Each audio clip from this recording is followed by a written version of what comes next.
दोस्तों, जो student LLB first year में है, तो मैं आज जो एलएलबी 3 ईयर का जो कोर्स होता है, तो फर्स्ट सेमेस्टर के जो स्टूडेंट हैं, आज मैं आपको एलएलबी एग्जामिनेशन का जो 2022 है अनसोल्ड पेपर कराने जा रहा हूँ कि ये अजितनाथ लॉ सीरीज का अनसोल्ड पेपर है।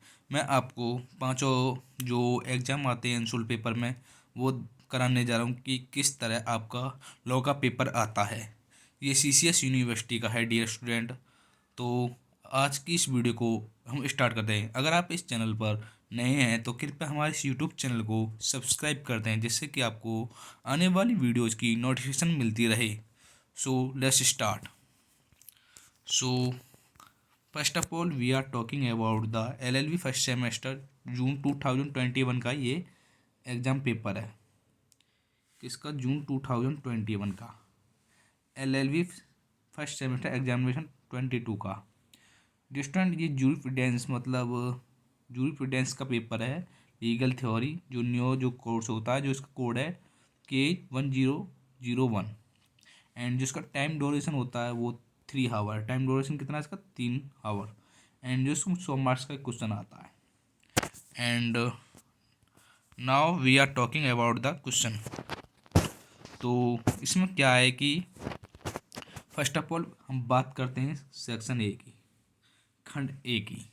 मैं आपको हिंदी इंग्लिश दोनों लैंग्वेज में बताऊंगा कि अनसोल्ड पेपर में मतलब आपका पेपर कैसा आता है। तो इस खंड में 5 प्रश्न हैं, किन्हीं 2 प्रश्नों को हल कीजिए। प्रत्येक प्रश्न 10 अंक का है। तो the section contain 5 question, attempt any 2 question, each question correct 10 marks. मतलब करेक्ट आंसर के लिए आपको 10 मार्क्स मिलेंगे। तो इनमें से 5 क्वेश्चनों में से आपको केवल 2 क्वेश्चन करने हैं। तो पहला जो क्वेश्चन है वो है विधि शास्त्र एवं विधायन के बारे में, जूरिस्प्रूडेंस एंड लेजिस्लेशन।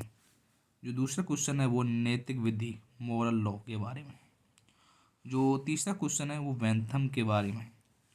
जो आपका चौथा क्वेश्चन है वो मूल मात्रक, ग्राउंड नॉर्म के बारे में। और जो आपका 5वां क्वेश्चन है वो विधि शास्त्र, केवल विधि के विषय वस्तु में संबंध रखता है, समझाइए। इन 5 क्वेश्चनों में से आपको केवल 2 ही क्वेश्चन करने हैं। ये तो रही खंड एक की बात। अब आते हैं खंड बी, खंड से के बारे में। अब हम खंड से के बारे में बात करेंगे। तो खंड से में क्या क्या पूछा है हमको कि इस खंड में 3 प्रश्न हैं, किसी एक प्रश्न को हल कीजिए और 20 मार्क्स का ये क्वेश्चन आता है। किसी एक को हमें हल करना है और 20 मार्क्स का ये क्वेश्चन पेपर होता है। तो क्वेश्चन 6 में पूछा है कि विधि शास्त्र नागरिक विधि का विज्ञान है। विधि शास्त्र नागरिक विधि का विज्ञान है। Jurisprudence is the science of civil law, इसके बारे में लिखना है। क्वेश्चन जो 7 है वो है आपका कैल्सन के मानकों के पथ अनुक्रमण की विवेचना कीजिए। Discuss Kelsen theory of usually norms. जो क्वेश्चन 8 है वो है प्राकृतिक विधि की धारणा क्या है, what is the concept of natural law. इसमें से आपको एक क्वेश्चन करना है लॉन्ग में, और वो क्वेश्चन आपका 20 मार्क्स 20 मार्क्स का है। हमने ए की बात कर ली, बे की बात कर ली। अब बात करते हैं से की।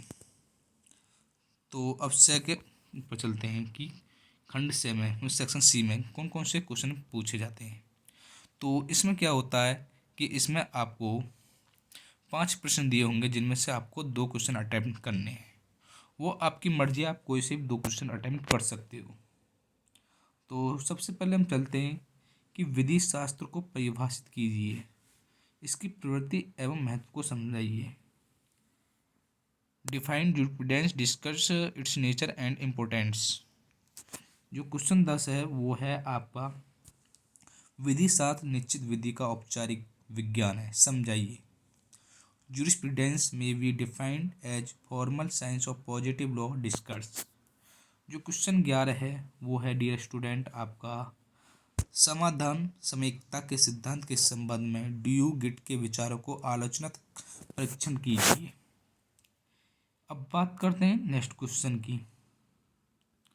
तो क्वेश्चन नंबर 12 और के बारे में क्या बताया गया है कि आइंस्टीन की विधि के आदेशात्मक सिद्धांत का वर्णन कीजिए। Discuss Einstein command theory of law. और जो क्वेश्चन 13 है वो विधि एवं नैतिकता में अंतर एवं संबंध समझाइए। Discuss the distinction and relation between law and morality. ये तो रही आपकी जूरिस्प्रूडेंस की जो पहला पेपर है उसके बारे में।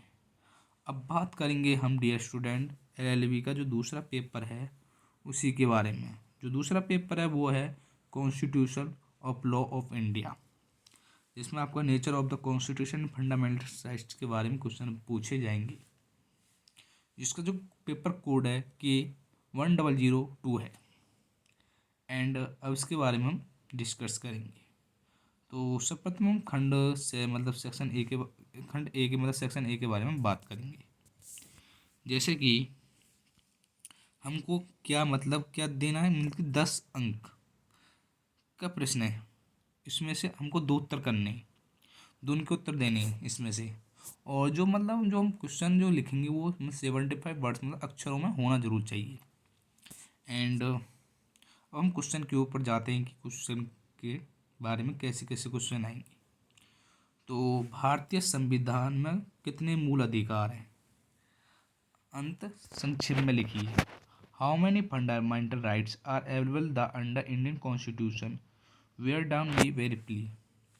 जो क्वेश्चन 2 है वो है आपका विधि के समक्ष समत्व एवं विधियों के समान संरक्षण में अंतर कीजिए।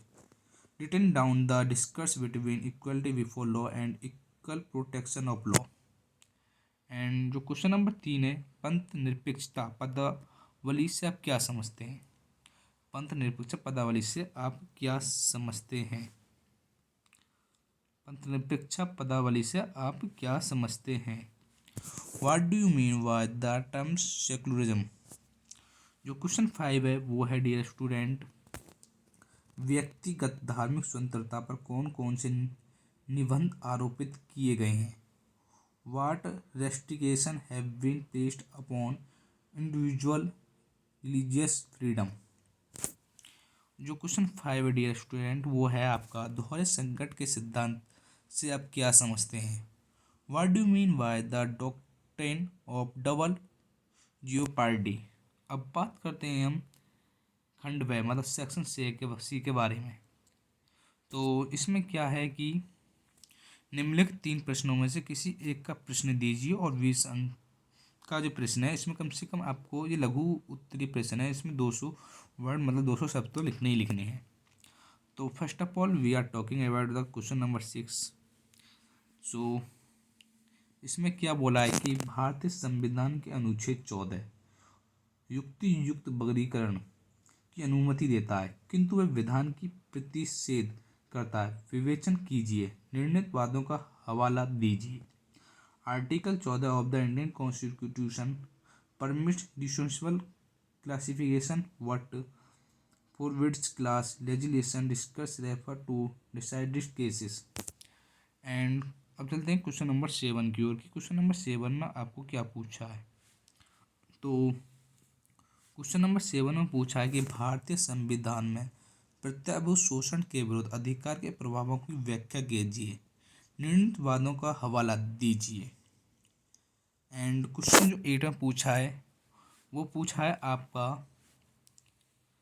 कि निर्मित वादों की सहायता से भारतीय संविधान के अनुच्छेद 19 के 2 में विवाहित वाक और अभिव्यक्ति की स्वतंत्रता पर निबंधन का वर्णन कीजिए। With the help of decided cases explain the restoration prescripted under article 19 का 2 of the Indian constitution upon freedom of speech and expression. And अब बात करते हैं नेक्स्ट खंड की, मतलब जो खंड से सेक्शन सी है उसके बारे में बात करते हैं। तो इसमें क्या होता है कि खंड से में इसमें पूछा है कि निम्नलिखित 5 प्रश्नों में से किन्हीं 2 प्रश्नों का उत्तर दीजिए। प्रत्येक प्रश्न 30 अंक का है। इसमें आपको 30 अंक का मार्क्स का ये एक क्वेश्चन है। इसमें से आपको 5 में से केवल 2 ही करने हैं। तो फर्स्ट ऑफ ऑल हम 9वें क्वेश्चन की ओर चलते हैं कि 9वें क्वेश्चन में हमें पूछा गया है। तो 9वें क्वेश्चन में पूछा गया इसके बारे में हम बात करते हैं।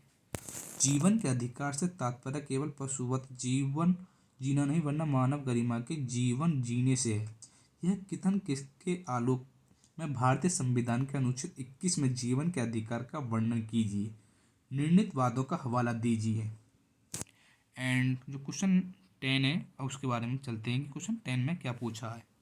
राज्य के नीति निर्देशक तत्व एंड निर्णीत वादों का हवाला दीजिए। राज्य की नीति निर्देशक तत्व एवं मूल अधिकारों के बीच संबंधों के वर्णनों की निर्णीत वादों का हवाला दीजिए। Explain the relationship between direct principle of state policy fundamental rights refer to decided cases. And जो क्वेश्चन नंबर 11 है डियर स्टूडेंट उसके बारे में बात करते हैं कि क्वेश्चन नंबर 11 में क्या पूछा है। तो क्वेश्चन नंबर 11 में पूछा है कि क्या भारतीय संविधान पंथ निरपेक्ष राज्य की स्थापना का उपबंध करती है। इस संबंध न्यायालय का क्या रुख है, विवेचना कीजिए। Does the Indian constitution provides for the establishment of a section state what has been the attitude of the courts in the regarding discuss.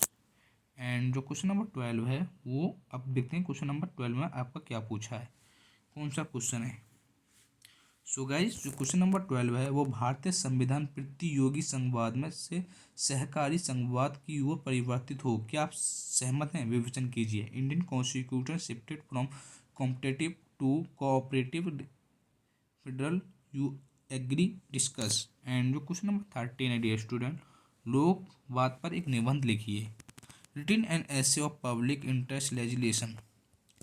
And अब चलते हैं दूसरे की ओर, तीसरे कुछ पेपर की ओर। हमने 2 पेपर कर लिए, एक तो जूरिस्प्रूडेंस का पहला paper and Indian constitution of law का दूसरा कुछ पेपर कर लिया हमने। अब बात करते हैं तीसरे पेपर की ओर। जो तीसरा पेपर है डियर स्टूडेंट वो है law of torts and consumer protection law. जो इसका पेपर कोड है, ये न्यू कोर्स है K1003।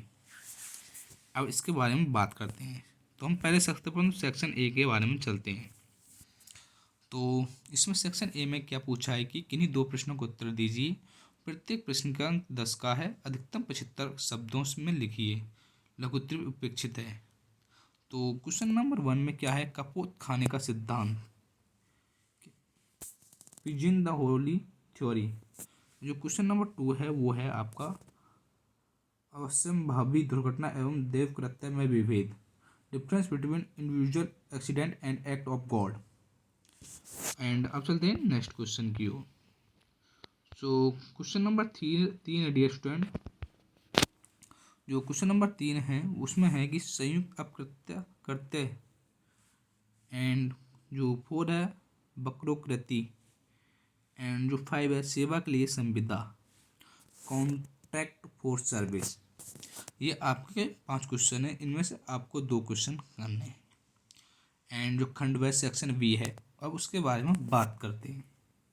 तो सेक्शन बी में क्या बोला है कि निम्नलिखित 3 प्रश्नों में से किसी एक प्रश्न का उत्तर दीजिए, प्रत्येक प्रश्न 20 अंक का है, अधिकतम 200 शब्दों में लघुत्तर संक्षिप्त करें, ये बोला है। तो सर्वप्रथम हम बात करेंगे 6 नंबर क्वेश्चन की, किसकी, 6 नंबर क्वेश्चन की। क्षति की दूरदर्शिता क्या होती है, इसके निर्धारण के मापदंड क्या हैं। What is remoteness of damage, what are the tested measuring the remoteness of damage. जो क्वेश्चन नंबर 7 है उसके बारे में क्या बोला है कि योगदायी उपेक्षा एवं योगदायी उपेक्षा के अंतिम अवसर के सिद्धांत के बारे में लिखिए। एंड जो क्वेश्चन 8 का क्वेश्चन है उसमें क्या लिखा है, अपकृत्य के कठोर दायित्व के सिद्धांत एवं पूर्ण दायित्व के सिद्धांत में क्या अंतर है। What is the difference between strict liberty and absolute liberty of tort. अब बात करते हैं सेक्शन सी के बारे में।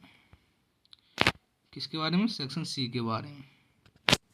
तो सेक्शन सी में क्या पूछा है कि निम्नलिखित 5 प्रश्नों के 2 प्रश्नों को उत्तर दीजिए, प्रत्येक प्रश्न 30 अंकों का है, 5 में से केवल 2 प्रश्न करने हैं और एक प्रश्न आपका 30 नंबर का है। तो क्वेश्चन 9 में क्या पूछा है हमें कि अपकृत्य की परिभाषित कीजिए। अपकृत्य के अंतर्गत मानसिक तत्व मतलब मन स्थिति की क्या स्थिति है, व्याख्या कीजिए। Define tort and explain the position of mental element of in tort. And जो क्वेश्चन नंबर 10 है अब उसके बारे में बात करेंगे। तो क्वेश्चन नंबर 10 में हमें मतलब क्या पूछा है कि अप्रत्यात्मक दायित्व में कौन कौन से बचाव स्वीकार किए जाते हैं, निर्णायक बातों का संदर्भ दीजिए। What are the difference which are the available against tourism liability referred to discussed cases? And जो क्वेश्चन नंबर 11 है डियर स्टूडेंट, वो है आपका अपने सेवकों के द्वारा कारित अकृत्यों के लिए राज्य के प्रतिनिधिक दायित्व का अग्रणीवाद विधि की क्या सहायता में विवेचना कीजिए। एंड जो क्वेश्चन नंबर 13 है 12 है उसके बारे में बात करेंगे। तो क्वेश्चन नंबर 12 में क्या पूछा है कि भूमि अतिचार से क्या अभिप्राय है, निर्णयवादों की सहायता से इस अप्रत्यय के आवश्यक तत्वों की विवेचना कीजिए। एंड जो क्वेश्चन नंबर 13 है उसके बारे में हम बात करेंगे। उपभोक्ता अधिनियम के तहत गठित जिला उपभोक्ता अदालत राज्य आयोग और राष्ट्र आयोग के बारे में लिखिए। Written about the district constitution court and state commissioner and national commission constituted under consumer act. ये तो हो गए आपके 3 पेपर। अब हम लॉ के चौथे पेपर की बात करते हैं, लॉ ऑफ क्राइम्स आईपीसी। ये भी न्यू कोर्स है डियर स्टूडेंट। इसका जो पेपर कोड है K1004। इसमें वो सेम प्रोसेस है, आपको 5 प्रश्न दिए होंगे, आपको 2 प्रश्न करने हैं और कम से कम 75 शब्दों में आपको 1 प्रश्न करना होता है। सो अब डायरेक्ट हम बात करते हैं क्वेश्चन की ओर। तो क्वेश्चन नंबर 1 में क्या लिखा है कि आपराधिक अत्याचार की परिभाषा कीजिए, डिफाइंड क्रिमिनल ट्रेसपासेस। एंड जो दूसरा है आप दुष्प्रेरक से आप क्या समझते हैं। एंड जो क्वेश्चन थर्ड है वो है एकांत प्रतिरोध से आप क्या समझते हैं। एंड जो चौथा आपका वो है आपका लोक उपद्रव के आवश्यक तत्वों का वर्णन कीजिए। एंड 5वें की ओर चलते हैं। तो 5वें में क्या पूछा है कि दृष्टि की परिभाषित कीजिए।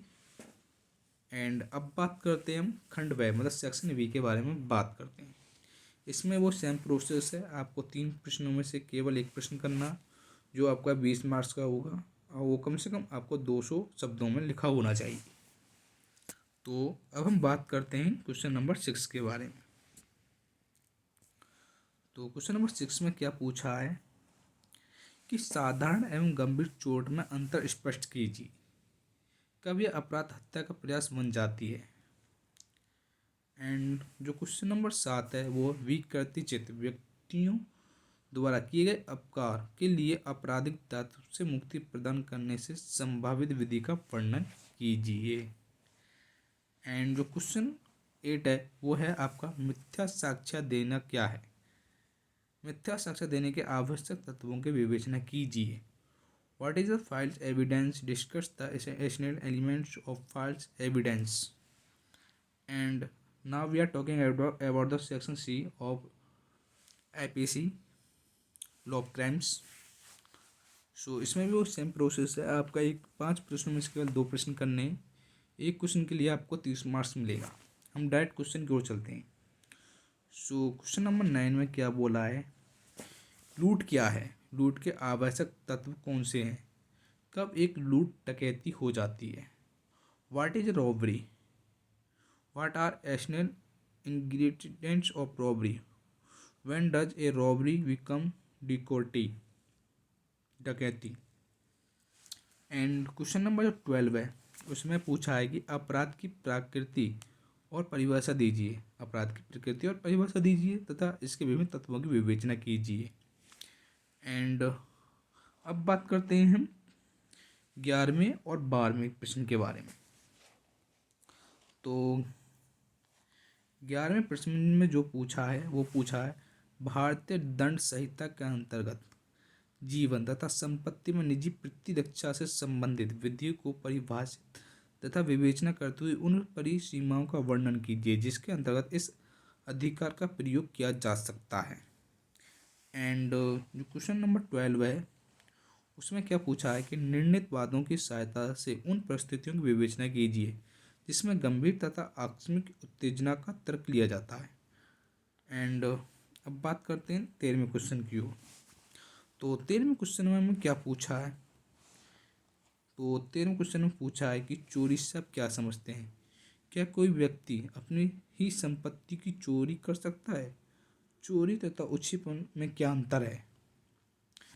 एंड ये रहे आपके 4 पेपर हो गए। अब लास्ट आपका अंतिम पेपर है। तो ये अंतिम पेपर डियर स्टूडेंट आपका है कॉन्ट्रैक्ट का जनरल प्रिंसिपल ऑफ कॉन्ट्रैक्ट, जिसका पेपर कोड है K1005। इसमें भी आपका सेम प्रोसेस रहेगा। पहले मतलब वो मैं आपको 5 क्वेश्चन में 2 क्वेश्चन करने, एक क्वेश्चन 10 मार्क्स का होगा, कम से कम 75 वर्ड्स में या आपको लिखना है, रिटन करना है। तो फर्स्ट ऑफ ऑल हम क्वेश्चन नंबर 1 की ओर चलते हैं। क्वेश्चन नंबर 1 में क्या पूछा है, सक्षम पक्षकार को परिभाषित कीजिए। एंड दूसरे में क्या है आपका, समाश्रित संविदा को परिभाषित करें। एंड जो थर्ड है आपका, जो तीसरा क्वेश्चन है वो संविदा के नवीकरण से आप क्या समझते हैं। एंड जो चौथा है आपका वो है आपका दुर्व्यपदेशन से क्या है। एंड जो 5वां क्वेश्चन है वो है आपका विवाह के अवरोधार्थ करार शून्य होते हैं, सब क्या समझते हैं। अब बात करते हैं हम सेक्शन बी मतलब खंड से के बारे में बात करते हैं। इसमें आपका वो सेम प्रोसेस है, 200 शब्दों में क्वेश्चन करना है, 20 नंबर का एक क्वेश्चन है, आपको केवल एक प्रश्न का उत्तर देना तीनों में से। सो हम बारी से इन क्वेश्चनों को करेंगे। जैसे क्वेश्चन नंबर 6 में क्या है कि मानसिक स्वीकृति नहीं होती, टिप्पणी कीजिए। एंड जो क्वेश्चन नंबर 7 है वो क्या है कि संविदा के अतिरिक्त व्यक्ति संविदा के आधार पर बात नहीं ला सकता, समझाइए। एंड जो क्वेश्चन नंबर 8 है बाजी के करार की व्याख्या कीजिए। अब चलते हैं हम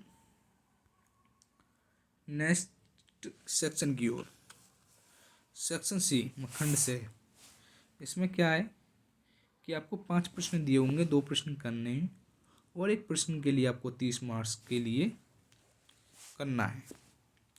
तो फर्स्ट ऑफ ऑल हम बात करेंगे क्वेश्चन नंबर आपके 3 के 9 में क्या पूछा है। तो 9 में पूछा है डियर स्टूडेंट कि प्रस्ताव को परिभाषित कीजिए तथा इससे संबंधित विभिन्न वैधानिक नियम मार्गदर्शन निर्णयों की सहायता से वर्णन कीजिए। एंड जो क्वेश्चन नंबर 10 है मतलब 10 है, अब उसके बारे में बात करते हैं। तो क्वेश्चन नंबर 10 में क्या पूछा है, कौन से करार भारतीय संविदा अधिनियम में शून्य घोषित किए गए हैं, समझाइए। एंड जो क्वेश्चन नंबर 11 है उसके बारे में बात करते हैं। तो क्वेश्चन नंबर 11 में क्या क्या है पूछा है।